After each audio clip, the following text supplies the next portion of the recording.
پشتی سه جشنین که بقداخه و برگرین پاندمی الباکور کردستان درباس بوند جشن ایسالیا قربان دا ولاتیان هم پیروزباهی جشنی هم جی گشت و گره خو به دل خو کرن لجین گشت و گره این دیار بکریجی بزاوکا گرسی یا گشت و گره هبو ولاتیان جی دیار بکری و نافچین و پشتی که پیروزباهی جشنی تمام کرنه لجین گشتیاری گشتا کرن و بالکشاندن که دمکه دریجه جوان درفتان دور و به پارمانه اردروز عیده ام چون مالبات خوی نیز و دور چون مامان زیارت کرد مقام تکیزی در دوره بگرن جیمه تاریخی جی کو جغرافیا مزوپوتامیا جی کی مازن جی کی خوشه قدر قیمته بخواستم وان درجه جاردن مالبات بدن ناز کرن مسافر beklemiş misafir ma teşekkür davan emzi çun misafiriye o per xoş bu inşallah dazi xoş be inşallah yani bismilteni ayda ma per xoş bu inşallah dazi xoş be Allah Teala deriye xeyri ve ke inşallah adalet ab xeyr deyne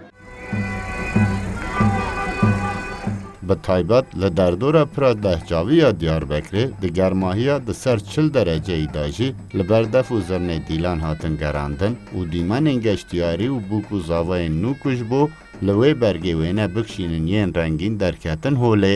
Welatiyên ku ji bo geştê ji derveyê Diyarbekirê hatibûn jî bi hêstewarî behsa geştê xwe kirin.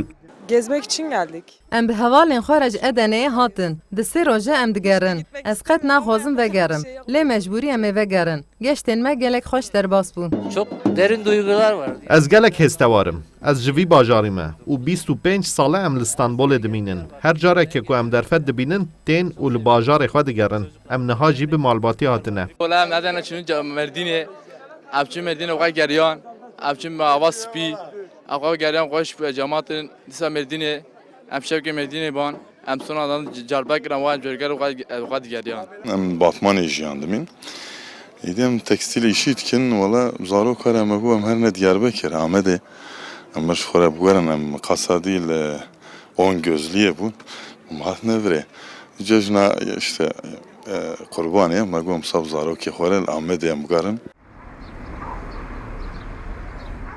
Cejna Qurbanê bi pîrozbahî û geştan li Bakurê Kurdistanê hat derbas kirin. Lê daneyên vîrus û pandemiyê ku derketine jî metirsiyên tenduristiyê dest nîşan dikin. Pispor jî hişyarî didin ku welatî divê li gel bizavên xwe yên rojane vaksînên xwe bikin û tenduristiya xwe jî biparêzin. Sidik Eren, Kurdistan 24, Diyarbekir.